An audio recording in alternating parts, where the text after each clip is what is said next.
Hello everyone, welcome to computer blogs. तो चलिए आज हम लोग फिर पाइथन को कंटिन्यू करते हैं। आज पाइथन का टॉपिक है डिक्शनरीज। आपने डिक्शनरी तो सुना ही होगा और यूज़ भी किया होगा। डिक्शनरी में जैसे कि अल्फ़ाबेटिकली सब अरेंज होते हैं और हर अल्फ़ाबेट के साथ जो स्पेसिफिक कीवर्ड होता है उसके सामने उसका मीनिंग लिखा होता है, वही है पाइथन में डिक्शनरीज। डिक्शनरी में भी एक की होता है और उसका वैल्यू असाइन रहता है। डिक्शनरीज में आपको एक वेरिएबल बनाना है और उसका की और उसका वैल्यू डालना है, तभी वो एक डिक्शनरी बनेगा। यह है इसका एग्जाम्पल डिक्शनरी का। आप इस तरह से एक डिक्शनरी बना सकते हैं। इस तरह से आप डिक्शनरी को पूरा प्रिंट कर सकते हैं। मैं इसे प्रिंट करके दिखा देता हूँ अपने VS कोड पे किस तरह से ये रन करता है।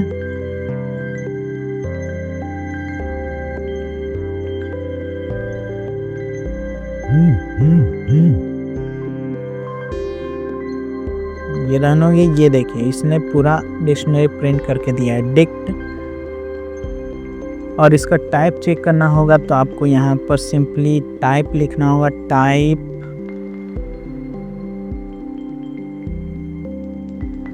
तो ये इसका टाइप बता देगा। क्लास डिक्ट यानी डिक्शनरी टाइप है इसका। और एग्जांपल्स देखते हैं।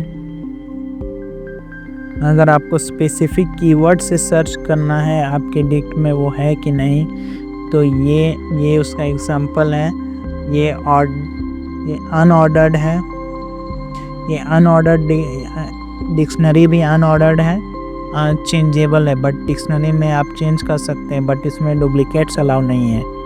किसी भी वर्ड का डुप्लीकेट या की वैल्यू का डुप्लीकेट अलाउ नहीं है। ये एरर थ्रो कर देगा या फिर रन हो जाएगा, बट आई थिंक सो ये एरर थ्रो करेगा। इसे रन करके देखते हैं अपने VS कोड पे कि डुप्लीकेट्स अलाउड है कि नहीं, ताकि आपको भी कंफर्म हो जाए।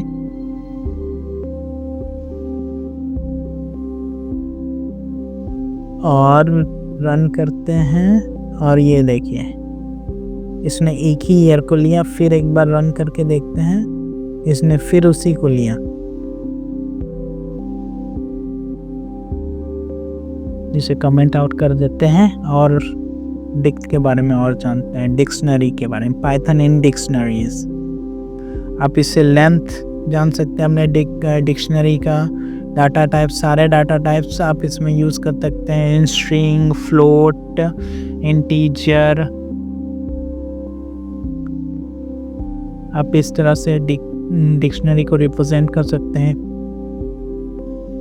ये लास्ट है, ये पाइथन कलेक्शन एरेज में ये लास्ट है। जो लिस्ट था उसमें डुप्लीकेट्स अलाउड थे, टपल्स में भी डुप्लीकेट्स अलाउड थे, टेट्स में डुप्लीकेट्स, और डिक्शनरी में डुप्लीकेट्स अलाउड नहीं है। सिर्फ लिस्ट ही था जो ऑर्डर्ड और चेंजेबल था। बाकी टपल्स ऑर्डर्ड था बट अनचेंजेबल, फिर अनऑर्डर्ड, अनचेंजेबल, ऑर्डर्ड, अनचेंजेबल। ये बहुत ज़्यादा इम्पोर्टेंट है। ये आपको कोडिंग में ज़्यादातर यही यूज़ को मिलेंगे। Set, list, tuples, dictionary. आप डिक्शनरी के भी लिस्ट, टपल, सेट जैसे फंक्शंस या मेथड्स हैं। आप मेथड्स बोल सकते हैं कि आप किस तरह से एक्सेस कर सकते हैं, चेंज कर सकते हैं, ऐड कर सकते हैं आइटम्स को। तो एक एक करके देखते हैं कैसे आप एक्सेस कर सकते हैं डिक्शनरी के आइटम्स को। पहले तो ये मेथड आप स्पेसिफिक डाल के उस एक्स को प्रिंट करेंगे तो स्पेसिफिक मॉडल में उस टैग आ जाएगा। फिर की मेथड से भी आप डाल सकते हैं। की मेथड्स में यूज़ करके एक्स में कुछ और प्रिंट होगा और कार में कुछ और प्रिंट होगा। चलिए इस एग्जाम्पल को ले लेते हैं, की मेथड एग्जाम्पल डॉट गेट। इसी एग्जाम्पल को ले लेते हैं, कॉपी एंड VS कोड में जाएंगे, हम लोग एंटर करेंगे। इसे इग्नोर कर देते हैं।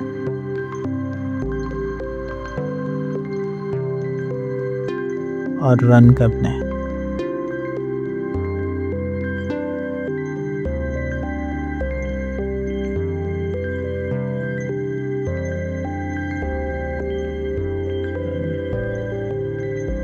रन हो गया। डिक्ट की brand, model and year first में, फिर दूसरा में brand, model, year and colour after adding, colour को ऐड करने के बाद प्रिंट हुआ।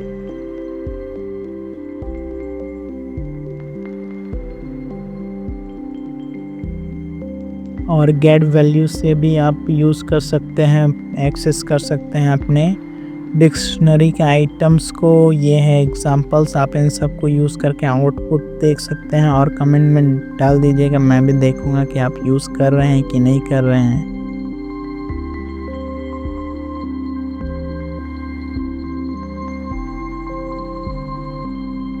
ये सारे एग्जांपल्स हैं। चेंज, आप डिक्शनरी में आइटम्स को किस तरह से चेंज कर सकते हैं, इस तरह से आप चेंज कर सकते हैं, ये एग्जांपल है। या फिर अपडेट फंक्शन का यूज़ करके आप चेंज कर सकते हैं, अपडेट ईयर की जगह 2022। ये दो ही मेथड्स हैं अपडेट करने के लिए। Add items, change items and add items. Change item में आप किसी भी स्पेसिफिक चेंज कर सकते हैं और ऐड आइटम में आप एक्स्ट्रा ऐड कर सकते हैं। इस तरह से आप ऐड कर सकते हैं या अपडेट कर सकते हैं। अपडेट ऐड, मैं इससे रन करके दिखाता हूँ PS कोड में।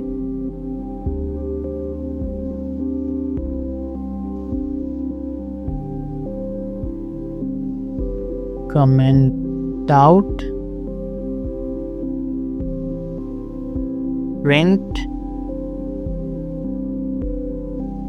प्रिंट करते हैं, कलर रेड ऐड हो गया। अपडेट फंक्शन का भी सेम वर्क है, आप इसे भी यूज़ कर सकते हैं।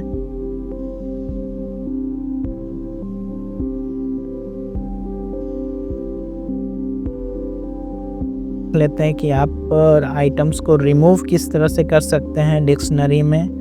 यह है कोड, आपको पॉप फंक्शन का यूज़ करना होगा रिमूव करने के लिए। अगर मॉडल को रिमूव करना है तो ये पॉप का यूज़ करके मॉडल लिखना पड़ेगा।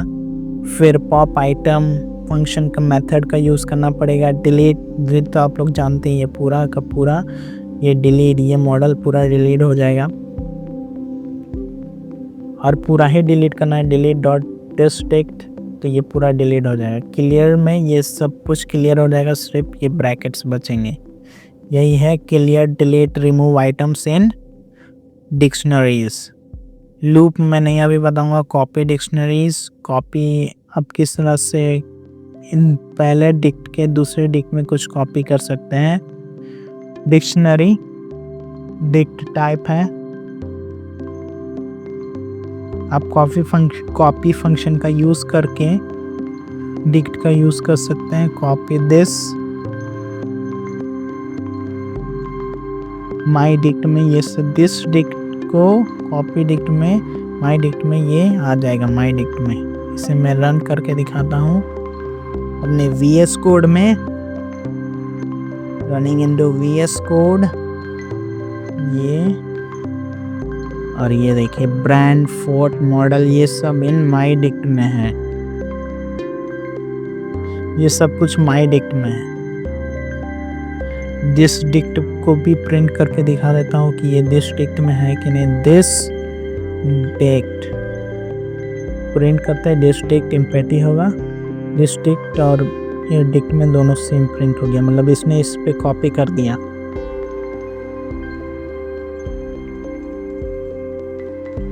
कॉपी फंक्शन का आप समझ गए। और भी आप एग्जांपल्स देख सकते हैं। ये है कॉपी फंक्शन, ये सारे एग्जांपल्स आप यूज़ कर सकते हैं और मैं एक्सरसाइज के लिए लिंक डिस्क्रिप्शन में डाल दूंगा। नेस्टेड डिक्शनरीज, ये है नेस्टेड डिक्शनरीज। एक डिक्शनरी के बाद दूसरा डिक्शनरी, मतलब एक ही वेरिएबल के अंदर डिफरेंट, पहले चाइल्ड का नाम, फिर नाम, ईयर, फिर चाइल्ड 2, फिर चाइल्ड 3, इस तरह से आप नेस्टेड डिक्शनरी बना सकते हैं। या फिर आप डिफरेंट वेरिएबल्स पे डिफरेंट बना सकते हैं और एक ही में मर्ज कर सकते हैं। इसके आइटम्स को एक्सेस करने के लिए आपको इस तरह से यूज़ करना पड़ेगा या फिर लूप का यूज़ करना पड़ेगा। मैं इसे अभी इग्नोर करता हूँ क्योंकि मैंने आपको लूप बताया नहीं है। और डिक्शनरी के मेथड्स में दिखा देता हूँ। इतने सारे मेथड्स हैं डिक्शनरी में, आप इन सब का यूज़ करके देखिएगा और इन सब का आउटपुट या फिर कोड कमेंट में डाल दीजिएगा ताकि मैं देख सकूं कि आप इन सब मेथड्स को यूज़ किया है कि नहीं। यह है डिक्शनरी का पूरा और इसका एक्सरसाइज लिंक डिस्क्रिप्शन में आपको मिल जाएगा। Thank you for watching.